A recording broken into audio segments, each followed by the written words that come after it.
Welcome, Aquarius. This is Regina from Pacific Tarot, getting ready to do your full moon in Virgo, lunar eclipse occurring on the 3rd of March. The Sun is conjunct Mercury and Venus, all in Pisces, opposing naturally the Moon in Virgo.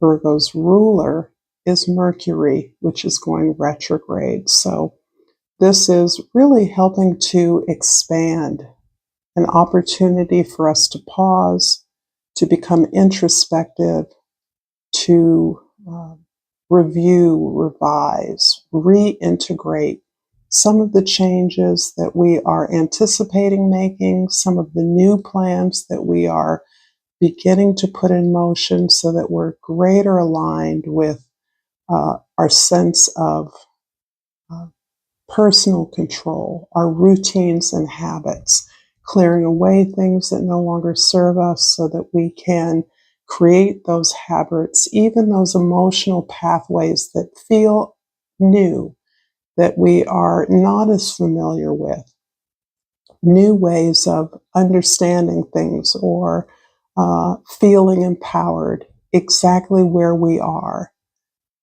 This oracle card that I pulled for you from the energy archaeology is creation. And I'm going to read from the guidebook here.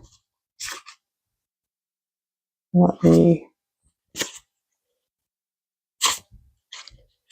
find this. And the cards relate to different parts of the skeleton as different energy pathways. And in particular, creation card is connected to the pelvis. When your pelvis is in alignment, the keywords are portal, life-giving, passage. And I'm going to read from the wisdom of the card. Your pelvis is the cradle of creation in your body, a gestational bowl, a cauldron, a place to hold infinite potential energy until it's ready to be birthed into the world. Just checking my microphone there. I had to do a little technical intervention in between readings. Holding infinite potential is important because creation is a sacred multiplier. 1 becomes 2, 2 becomes 4. Creation, however, isn't a process you can plan, time, or put constraints around. It takes as long as it takes, and through it, you're transformed.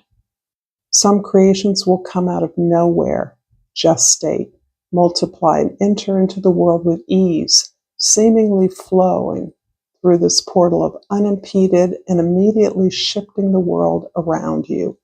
Others take more complex journeys. The seed of creation comes up from the depths of your soul, revealing its potential slowly, asking you to meet parts of yourself through a process as much as about unbecoming as it is about becoming. Creation is not about success or failure. It's life, death, and the potential in between. I'm going to read the sun and moon placements here, reflecting the new moon, full moon energy, and then the present, past, and future. I'll clarify with another deck and finish off with another oracle deck. So the energy of the sun here is the 6 of Wands. This really is about positive recognition, attention that you are receiving through work that you're doing as part of a team.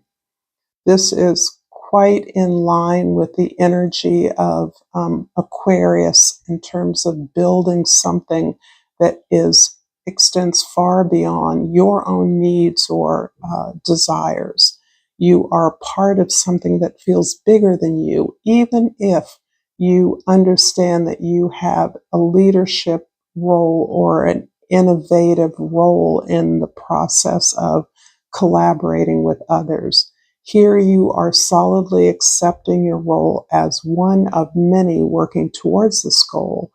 And because you do your part well, you are modeling the participation and engagement in this kind of non-hierarchical co-creation that is gaining you the respect and the admiration of people that you work with.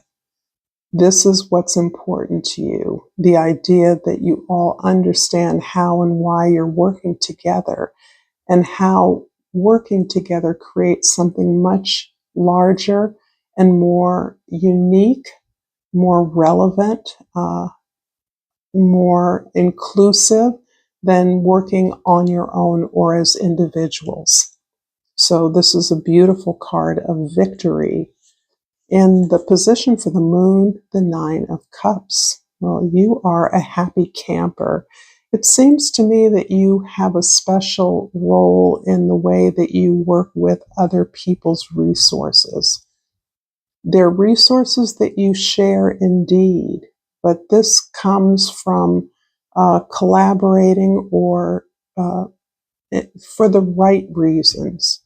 This is a sense of contentment about self-acceptance, understanding that your strengths are necessary to the functioning of a collaborative effort, to the happiness, the fulfillment, the nourishment of an audience or a community, for providing that service in a way that feels good, that doesn't feel as if it's patronizing or doesn't feel as if it is uh, uh, aggrandizing your own ego. So here you realize that you are just like the people you are helping. You are part of the same effort, and there is no real division between service and being served. And that gives you a sense of contentment and growth and belonging that I think is particularly relevant to Aquarians who may understand how to work with people, but belonging with a group has a lot to do with trust and vulnerability. And I think these things have in the past been more difficult for you to feel trusting in a group situation, um, trusting that others have the same interests that you do, and that others are accepting of your unique and sometimes multifaceted talents. In the present, the Two of Swords. There are decisions that you feel that you need to make as you are at some kind of a crossroads or at some kind of a critical juncture around alternative ways to move forward. This can be part of how you solve a problem or part of an opportunity to move forward that may be taking you away from something that's more familiar in terms of your social alliances. So this can look like really knowing a direction that is best for you. You already know this mission, this path, this purpose you're on, and you've become more emboldened by your experiences in the world. However, the path you are not necessarily even choosing, but you feel compelled to go towards, almost as though you don't have a choice. You're just doing you, and that means going in a direction that may take you far afield from what you have known or how others see you. But you may be concerned about the consequences of this choice you're making. And in that way, it is important that you stay blind to all of the context simply because you know the truth for you. And you don't want to be blinded by the needs or desires of others that may not be historically in your best interest. So sometimes this looks like moving away from beloved family members or a beloved environment that is familiar to you, but you have learned from experiences not necessarily for you at this time. In the past the Judgment card. Everyone has been getting this card. This is really putting a bigger context around the idea of making this decision. The reason this decision is before you now is because you have come to see how you are called by the world, the kind of contribution that the world needs from you. And this isn't the first time that this experience, this enlightenment, this revelation has come toward you, but now you are in alignment with it. It's suddenly clicking into place and it is shifting everything for you. This is no longer something that seems difficult, hard, or impossible. This feels like it is in alignment with your growth, your joy, your pleasure, and the work that you're prepared to do. It looks to me as though the work that you do gives you that sense of joy and wholeness, that you are resonating with this sense of purpose and mission that you feel clear about. You feel there are no questions about this. This is your whole soul. You're reclaiming your path, your lessons, why you came here on earth. It's all making a story that is becoming your story, full of potential and possibilities. And in the future, we have the Lover's card. When we're talking about connections, deep connections that the Lover's card is speaking about to me, this is also obviously about choices, right? Who do we choose? What is a match for us and why? And you have made a lot of strides in this particular area, primarily because you have gone through a healing process around self-acceptance. There are things about yourself that you once felt were repulsive, or I don't mean that in the sense of ugly, I mean that in the sense of pushing people away. There were personal characteristics of yours that made you come across as quirky, oddball, marginal, outside of the box, and even uncomfortably so for others. And it has taken you a while to understand that not only are these unusual characteristics, your unique gifts, a powerful contribution in terms of your purpose and path, of your accomplishments, but they're also coming from a place of love. And as you learn to love yourself better, respect yourself, understand that you are who you are, because that's who you need to be to do what only you can do. And this is really beautiful energy, because as you come into a place of acceptance and self-loving, self-honoring, self-respecting, you draw those people who recognize your value and can establish that deeper connection with you that gets your need to make a contribution, to work hard towards a goal that is beyond you. Others similarly are compelled in a similar way. And in that way, the connections that you're now choosing are those that don't require you to do anything for them, to save them, to give them anything, any more that you look to your relationships for those purposes either. So I do feel that deep connection is as much about your own sense of place, because I see you thriving in a loving, joyful, truly inspired way in the work that you do. And I know that this has required a lot of effort to find that sense of belonging within yourself, within your world. And I believe that's something you've accomplished. It resonates with this idea that you are deserving of love. You're deserving of a loving relationship. If this reading is resonating for you, please like this video, please share it with others, and subscribe to my channel, Pacific Tarot. I always appreciate your comments.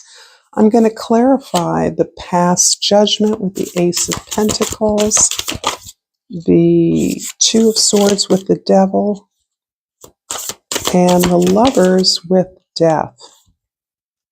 Got some strong cards here. Okay. So in the past, the sense of hearing the call, responding to the call, getting your message, getting your purpose has opened up an opportunity for you to manifest something that will be of use to others, to build something that opens the door of abundance, of wealth, of prosperity for you and those that embark with you on this path. So I do feel that you are straying away from shunning material wealth, or shunning the receipt of money, because this is sort of correlating with your own acceptance of your own worth and value. Your value is priceless. You can't estimate your value. However, by accepting your worthiness, you are opening up material value and the ability to concretize, make real your dreams, to build your structures. And this is really going with the Saturn and Neptune conjunction in Aries, all about building your dreams, structuring your dreams, making your dreams real. And this is ironically opening up the doorway to financial stability and security, something that I think you don't often think about, or may not feel particularly worthy of, or it may be historically it's been a grind for you. It hasn't been easy. But I think you're finding as you move into your lane more and more that this becomes possibly more fluid for you. In the present, the Two of Swords clarified by the Devil. Yet this feels very clearly like you are moving away from the status quo, moving away from being who you think others have told you you are. So there's a kind of quirky, different, maybe gruff uh, energy that others have associated with who you're supposed to be, because whatever you do really well. You are so good at it that you take your skill level perhaps for granted, because there's some sense of expectation that you can do these things well. And because you do them well, then that's perceived as easy. And then because it's perceived as easy, then it isn't worth much in the view of others. And you're rejecting that. I feel like you recognize that not only what you do does require a lot of skills, just because you make it look easy doesn't mean it is. And even if it is easy for you, that doesn't minimize its value. So here you are rejecting that. You are pursuing those alternatives, those innovative pathways that you know to be right, not only for you, but for the world that we are making now. And this is what's important, because others don't necessarily have your foresight. They can't really see that far ahead in a way that you can. And so these decisions may seem cold or mechanical to others, but they're far from it.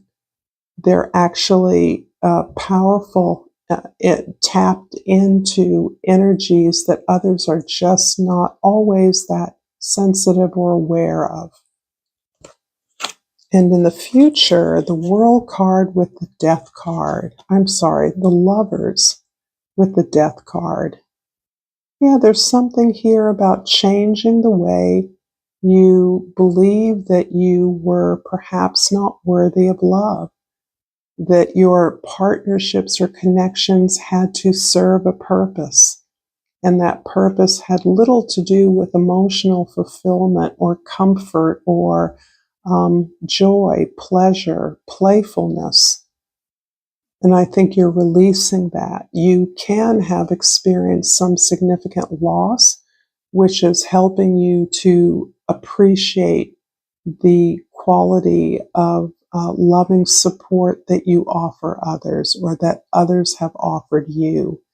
And realizing that that is so much of the motivation that inspires you to create the service, the product, or the organization that you do. Whatever effort you're making, again, this feels like a repetition, has been transformed so that you understand love as the only powerful existing energy that there is, and therefore your powerful ability to manifest, particularly in community, in relations to others, is something that is being radically transformed in your life. I'm going to finish this reading with a Yogic Path Oracle, and hope this reading has been insightful for you. I pulled Radha, and I'm going to look this up in the Yogic Path guidebook.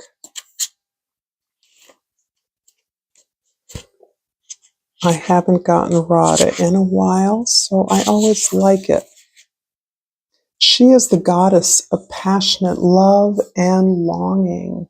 So we're picking right up from the lovers and the transformation of love in your life. Are you in love?